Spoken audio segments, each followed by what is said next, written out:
Yowza, I have gone downhill. Hello friends, it's Kay. Welcome back to my channel, and today I am bringing you, part 1 of my 2021 book hauls. So not even gonna lie, this is by far the shortest haul of the year. I can't believe I bought this little books at the beginning of the year. Like, I remember thinking to myself when I started my reading journal, wow, I'm doing really good. Yeah, that's not the case at this point in the year, but it's nice to know I had a good beginning. And luckily this is not going to be a super intense video, so let's just get right into it. So today I'm bringing you the books I hauled in January, February, March, and April. And I have 3 categories because I'm being fancy this time around. So I have books I bought myself, ebooks I got, and Fairyloot books I have received from the subscription box. And yeah, I'm just going to start with the biggest category, which is books I bought myself. So yeah, so I'm just going to try to give a brief little description of each of the books to keep it short, sweet, and intriguing, and all that fun stuff. So the first book I got this year, the first book hauled of the year, was A Vow So Bold and Deadly. This was a pre-order of the most anticipated release. As you can guess by how it has literally made an appearance in like majority of the videos. So I'm honestly not even going to spend time talking about it. Just know this is the conclusion of one of my favorite series to date. And the first book in the series is a Beauty and the Beast retelling, and it's amazing. Go read it. Love it. February, I hauled, drumroll please, only the Fairyloot book. So we're skipping to March for physical books I bought myself. And I didn't even buy it for myself. I paid someone to buy it for me. So in case any of you remember throwback, I'm going to set a picture here of the most amazing bookstore I have ever been in to date. My friend lives in Jacksonville where this bookstore takes place, and I asked if she could get me one of the Bridgerton books because I had binge watched the series in March. And I had fallen in love with one of the side couples, which is why I read the book in the first place. And she did bring me a pretty cheap mass paperback edition of Romancing Mr. Bridgerton. This is book 4. This is Colin and Penelope's story. It's fun. It's one of the first true adult romance books I read this year, so it's a great time. I tabbed it. I had a lot of fun. It's great. For those of you who don't know what Bridgerton is about, it's about each of the 8 Bridgerton siblings who are a very high upper-class family in the Regency era, and each of the children has their love story, so each of the books in the series follows one of their siblings. So this one, as I said, is Colin, the 3rd son in his romance with one of his sister's best friends, Penelope, and she has been in love with Colin for literal years, and it's childhood acquaintances to friends to best friends to lovers pretty much. It's a great time. And moving right on into April, I got 4 books that I bought myself in April. And I'm not even gonna lie, I am super lazy. I do not want to go up on my ladder. So up there is, way up there, you can't even see it, it's the top shelf, but anyway. My copy of Rule of Wolves is up there, and I'm not even gonna lie, I couldn't bother getting it down because, why? I've gotten it down for like the last 3 videos I filmed, and it's just annoying to rearrange up there. Anyway, so yeah, I got Rule of Wolves, the conclusion of the Nikolai, King of Scars duology, and yeah, I liked it way more than King of Scars. And then from there, also in the month of April, I got another most anticipated release of the year, and that is the Infinity Courts, and this is super, super interesting. I haven't heard much about it since it came out, but I am still really excited to read it. So this story begins when a very popular 16-year-old girl who has her life together is killed in a car crash on her way to a party and ends up in the afterlife. And in the afterlife, AI is trying to take over humanity, led by Ophelia. And Ophelia in the human world, in the our world, is an AI technology. However, in the afterlife, she is trying to take over humanity. And I'm so intrigued by this book, and I really, really, really want to get to it soon. And then I also got another anticipated release of the year, and that is Kisses and Croissants. This is a debut novel, and it was pretty cute. Just your basic teenage girl summer, except this time she's a ballerina who is going to one of the most intense summer programs in Paris, and while she's there, she meets this guy. It's really cute, so if you're looking for a cute fluffy read for the summer or spring. It's pretty good. And then the last book I got for myself from Barnes & Noble was A Lady's Formula for Love. And yes, you guessed it, this was also an anticipated release. So yeah, I'm just going to link the anticipated releases video for the first half of the year down below because pretty much all of the books I got for myself qualified in that video.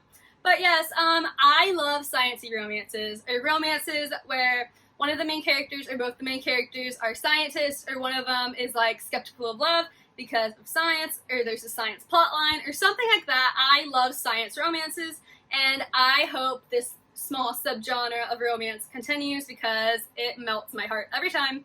And this one is a Regency era, so I'm super excited. So in this book, we have a leading lady of the Regency era, and she has founded a club for the secret club for the most brilliant scientist of her time.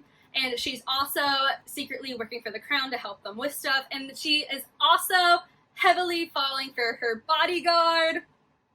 Let's go. That's all I need to know. And now for part 2 of this book haul, my ebooks.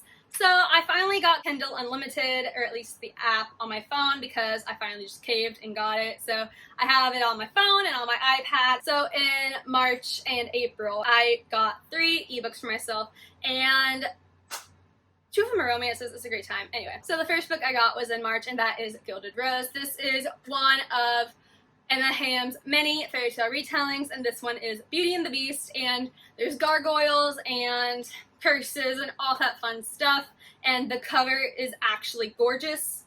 Like, I'm in love with this cover, and I can't wait to dive into it. And then I got Beautiful Wreck, which I heard about from Jamie's library. She's obsessed with this book. She's one of the only people I've heard talk about this book.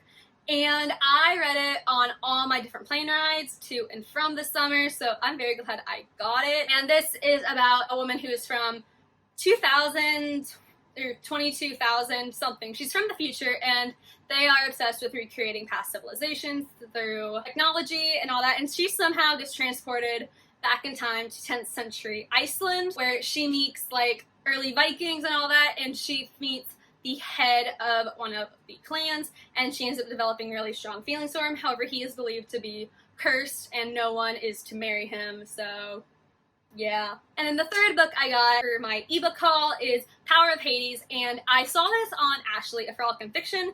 She read this book for one of her romance-a-thons and fantasy romance things, and she really enjoyed this book. She enjoyed the series, and I'm a Greek mythology lover myself, so I think I'm really going to enjoy this as well, especially because it's a Hades and Persephone retelling with a twist. So in this world, Persephone is living in the city and has really nothing to do with Greek mythology until Zeus kidnaps her and puts her in the underworld to compete to be Hades' bride, except she already has been, and her memory's just been completely erased of all its memories of this time period and herself as a goddess.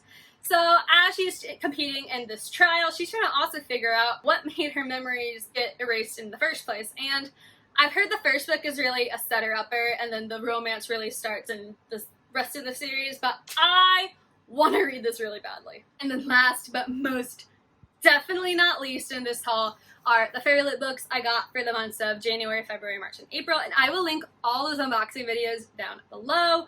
And yeah, these are also some of the most gorgeous books I have hauled this year in general, and I am once again thanking my parents for getting me this book subscription box. I'm so blessed and lucky, and I'm so grateful for them. But the first book was January, and that was Lore, and this is the exclusive cover, and we have just stunning. And then we also, of course, have yes. I've heard really mixed opinions on Lore, but I still really want to read it. And in this book, we have every 7 years, the Olympians, as punishment, are forced to walk the earth as mortals, and they are basically hunted because whoever kills them can win their powers and immortality and status. And in this book, we have a girl whose family was killed by these hunts, and she has sworn off ever interacting with Olympus again until Athena needs her help. So, I'm excited. And then February's book was this Golden Flame, and this actually sounds super good. I've heard no one talk about it though, but we have, of course. I really, really love this design. Yes. And in this book, we have a planet or a future or something along that lines, and we have scribes who have basically taken over everything, and our main character's brother is missing, so she is trying to find him. And in this world we also have automatons. Along her way, our main character awakens one who was built by the betrayer of this world, and that is actually an awful description of this book, so just watch the February unboxing and just listen to that summary, because this book actually really does sound cool. The March Fairyloot book was The Bright and the Pale, and we have these shimmery blue pages, and the inside is actually my favorite part because just gorgeous. And then this is kind of Russian folklore-esque, and then there's a disease that pretty much entraps civilizations and ice, and we have our main character who is trying to save her family and her village, and along the way she runs into her childhood friend who she has believed is dead. And yeah, let's just leave it at that, shall we? And then the April Fairyloot book of the month was The Prison Healing, and let's just take a moment to appreciate the beauty of this book, shall we? Just, this is still, I think, one of my favorite Fairyloot books I have received. And it helps that I just finished this book and I'm absolutely blown away, so stay tuned for the wrap-up on this when I get to it, because you don't want to miss this book. The hype is absolutely worth it.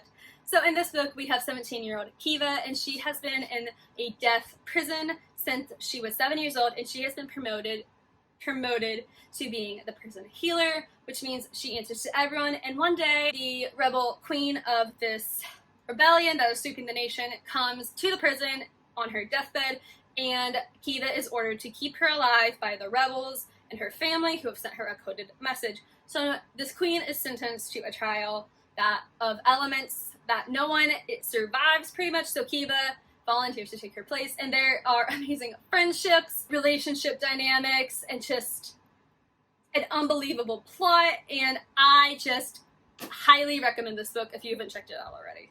Alright, nothing to it. So yeah, this is my haul of January to April books, and this is the shortest one I'm doing, so a round of applause, please.